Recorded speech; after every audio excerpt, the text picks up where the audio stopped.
Hey guys, welcome back to the channel. I hope you guys are having a blessed day when you're seeing this, or if it's a harder day, I pray that it can turn around and you can find some joy in whatever's going on.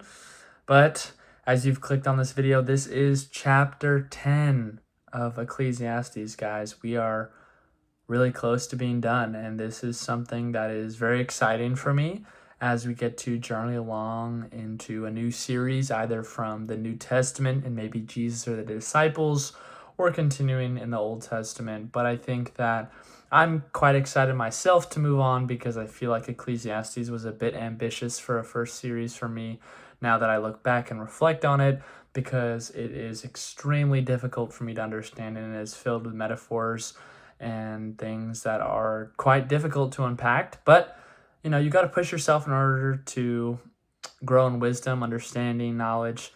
So I think this was a good series, in fact, to kind of develop that discipleship discipline, I'll say, building that discipline. So we are going to continue in chapter 10 here, which is a bunch of metaphors that can uncover the truth for wisdom and foolishness.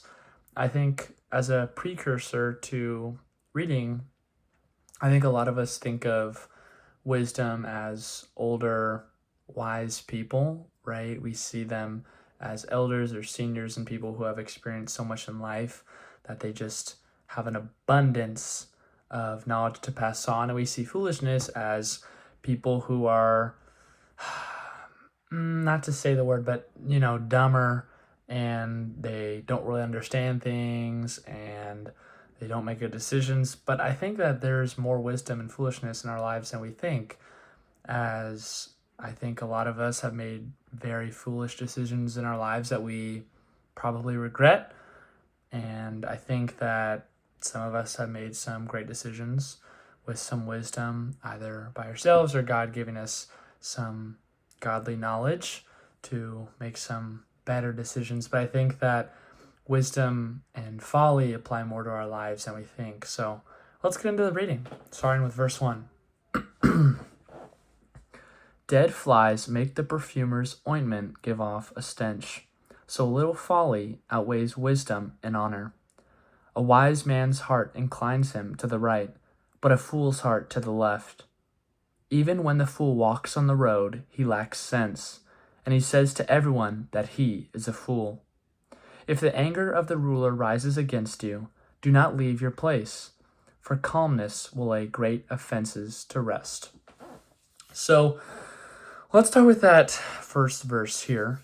Dead flies make the perfumer's ointment give off a stench, so little folly outweighs wisdom and honor. This is absolutely true in my mind, that the most amazing, beautiful, and wonderful things can be ruined by, these little tiny things that can just take it over. And we're seeing how this kind of metaphor with the dead flies make the perfumer's ointment give off a stench, how foolishness really can take over wisdom if you let it creep into our lives, right? And then looking at a wise man's heart inclines him to the right, but a fool's heart to the left. For my understanding, that's really just, it divides the path, right? The path set out from you, you're going to go this way or this way, and the wise man will take him on probably the righteous route. Maybe that's why they used to the right, and a fool's heart to the left, on the side where someone should not be going, but they're going to journey along as they are in foolishness and they're not going to make the right decision, right? Looking on to verse 3, even when the fool walks on the road, he lacks sense, and he says to everyone that he is a fool. This is a little more strange to me, I'm going to be honest. I think this is saying even when the fool walks on the road, maybe even when the fool is on the right path, he doesn't understand it. That's what I would interpret there. And he says to everyone that he is a fool. I'm not sure why that little subpart is in it, but maybe it's just that this person lacks so much knowledge that they just commit to telling everyone that they have no idea what they're doing. They're a fool. And looking at verse 4 to close in that little section, If the anger of the ruler rises against you, do not leave your place, for calmness will lay great offenses to rest. I think this is just a nice little detail of wisdom, as sometimes when you can be angry with someone or you can be really frustrated, leaving the presence will kind of lead to more tension buildup rather than just having the wisdom to stay and be calm, which will, as it says, lay great offenses to rest.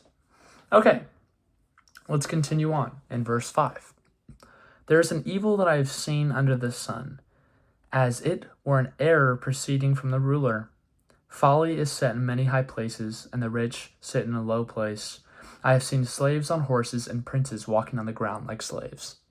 I'm going to stop here again, as the Bible kind of has a natural section that's as I'm going along for me, as this paragraph kind of cuts off. And what I'm getting from this, just these two verses, is that sometimes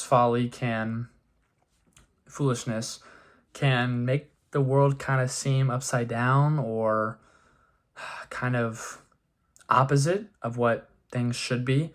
As we can see, the rich sit in a low place, slaves on horses and princes walking on the ground like slaves. Things can be kind of set unbalanced because foolishness can just take over and just confuse people and make people do the wrong things. And this metaphor obviously isn't saying that this shouldn't happen.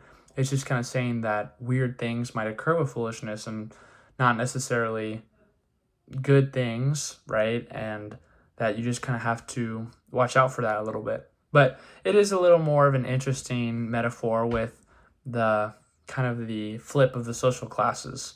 But let's continue on, see what else we get. Verse 8. He who digs a pit will fall into it, and a serpent will bite him who breaks through a wall. He who quarries stones is hurt by them, and he who splits logs is endangered by them. If the iron is blunt and one does not sharpen the edge, he must use more strength, but wisdom helps one to succeed. If the serpent bites before it is charmed, there is no advantage to the charmer. The words of a wise man's mouth win him favor, but the lips of a fool consume him. The beginning of the words of his mouth is foolishness, and the end of his talk is evil madness. A fool multiplies words, though no man knows what is to be, and who can tell him what will be after him? The toil of a fool wearies him, for he does not know the way to the city. Woe to you, O land, when your king is a child, and your princes feast in the morning. Happy are you, O land, when your king is the son of the nobility, and your princes feast at the proper time. For strength and not for drunkenness. Through sloth the roof sinks in, and through an indolence the house leaks. Bread is made for laughter, and wine gladdens life, and money answers everything. Even in your thoughts do not curse the king, nor in your bedroom curse the rich, for a bird of the air will carry your voice, or some winged creature tell the matter. I continued fully from verses 8 to 20, as that was the natural kind of reading. But let's kind of break it down bit by bit. So, verse 8, 9, and 10, talking about the person falling into a pit, the person with the stones and the logs being endangered by them, and the blunt iron with using more strength and wisdom, all kind of reminds me of kind of the contrast of being careful of your actions, right? Digging a pit, sometimes in life we are digging ourselves deeper into problems that we don't realize, and it's going to be a lot harder to get out of them. Seeing the quarry stones and splits logs, when people put themselves in dangerous situations and put them in an environment where really bad things could happen, most of the time bad things are going to happen, right? If you surround yourself with people who are going to bring you farther away from God and on the road of sin and things that really aren't going to be good for your whatever part of your life, you're in danger, right? Just like someone who, quarries stones, splits logs, they're in danger with their work. Now, verse 10, I think, is also kind of similar. It's a little different. If the iron is blunt and one does not sharpen the edge, you must use more strength, but wisdom helps one to succeed. As we see, wisdom is going to help us, as in this case, but wisdom is just going to take over our situations. Moving on, verse 11, 12, 13, 14, 15, and about, I would say verses 11, 12, 13, 14, and 15 are more about foolishness, right? We see if the serpent bites before it is charmed, there is no advantage to the charmer. It's a little confusing, but I think it's just talking about, well, there's just no point in doing something if it's just going to lead to no result. That would be just kind of a foolish thing to do, right? If you take action in something and then it leads to no result or no change, it's pointless. Verse 12, we're kind of seeing that wisdom is going to win people favor, and the lips of a fool are going to consume them, right? That's just how it works. Foolishness is never going to bring you anything in life. Then we have 13, 14, and 15, which are all kind of saying the same thing about how foolishness is going to bring you down lowly in life. And we can just kind of see this as, again, understanding that when we act foolish in life, there's consequences and repercussions, and there's just bad things that'll come out of it. And there's really no point, guys. We should really just act in wisdom and knowledge, honestly. But let's continue to 16 through 20. 16 is where we kind of switch things up. A little bit harder for me to understand, but I'm going to read some of it and kind of go along with it so we can try and understand better. So starting at 16, woe to you, O land, when your king is a child, and your princes feast in the morning. Happy are you, O land, when your king is the son of the nobility, and your princes feast at the proper time, for strength and not for drunkenness. Now, this really, I'm going to be honest with you guys, I'm not too sure about. I think this could be saying that, be happy when you're in prosperity and when things are going well. I'm not sure why they do the kings, the nobility, the princes. I'm not sure why these kind of old age references, but that's what I would say, just being enjoying and just not taking for granted, but really not too sure about that. 18, through sloth the roof sinks in, and through indolence the house leaks. This is showing that slothfulness and indolence are just going to bring apart destruction in your life, right? Not giving full attention and energy and being kind of oblivious and waiting for things to happen are never going to bring you anything in life. As we know, we should always be taking action in our lives and striving for greatness rather than being lazy and doing nothing about anything. Verse 19, bread is made for laughter, and wine gladdens life, and money answers everything. This is really interesting. Bread is made for laughter, right? We should enjoy food. It's amazing. I bet you guys enjoy food. I love food so much. Wine gladdens life. This is interesting, but yes, wine, especially in the olden days, was drinking every day and was just a very natural part of life. Just kind of like the food. Food and drink bring happiness, and money answers everything. This is interesting because in the Bible it says, you should not have two idols, God and money, and people shouldn't be greedy. And then it says money answers everything. But I think that this is kind of, this is more just kind of putting it out there, but it's not actually the truth.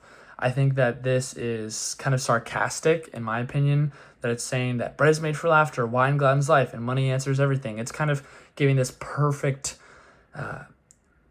lens on what life could be like when it's not actually the case, right? So I think that, and money answers everything, don't think of that as the Bible saying, oh yeah, money answers everything, I just want more money, I'll have everything I want. No, it's more like money answers everything for the fools. They think that money will give them everything they want, but in reality it won't. As we know that the material things of the world are never going to bring you full satisfaction, as we are made by God, therefore we must be fulfilled through God, nothing of the material realm, which we're living in. And verse 20, even in your thoughts, do not curse the king, nor in your bedroom curse the rich, for a bird of the air will carry your voice, or some winged creature tell the matter. This is the lesson we kind of learned when we were children. Don't talk behind others' backs. But I think this is just a reminder that we should just be kind to everyone. That's how I take it. Be kind to everyone, and just don't treat others badly when they don't deserve it. Because in the end, truly, everything is revealed. There's a verse about it in Luke, how at the end of the days, everything will be revealed. Every whisper, every shout will be made known to man. or around those lines. But yeah, I think this is just kind of just a reminder: be kind, and don't be mean to others. But I could be totally wrong. I don't know. But I think chapter 10 was interesting. I think that a lot of it is just these little nuggets of kind of wisdom, honestly, the contrast of wisdom and folly and how they'll bring you to different places of life. And I think, honestly, what to take away from chapter 10 is we should be making the choices for wisdom and righteousness in our lives rather than going the wrong way, the wrong path, to the left, right? We should be taking the higher road, the higher path in all circumstances of life and relying on God for that wisdom, for Him to tell us, right? Because Ecclesiastes, it makes it seem so easy to choose wisdom and just gain that knowledge. But guys, if I'm going to be honest, we really don't have that wisdom. We have to rely on God. We have to pray to Him. We have to ask for Him to show, reveal, and give us opportunities to learn and grow. We can't do this on our own. Trust me. I've read Ecclesiastes before, and I've tried to just choose wisdom. I can't. I guess I'm just a foolish person. No, I'm just kidding. But we just have to really lean in on God for understanding, right? We cannot just be wise like that. We're not just going to read Ecclesiastes once and be like, oh, yep, I got it now. No. That's the foolish route. We need to apply this through God. Pray and do the best that we can. Now, I'm not saying don't try and be wise. Of course, do your best, but rely on God.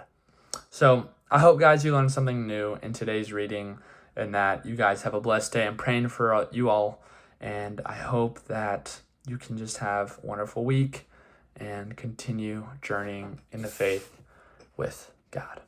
Thank you all. See you in the next video.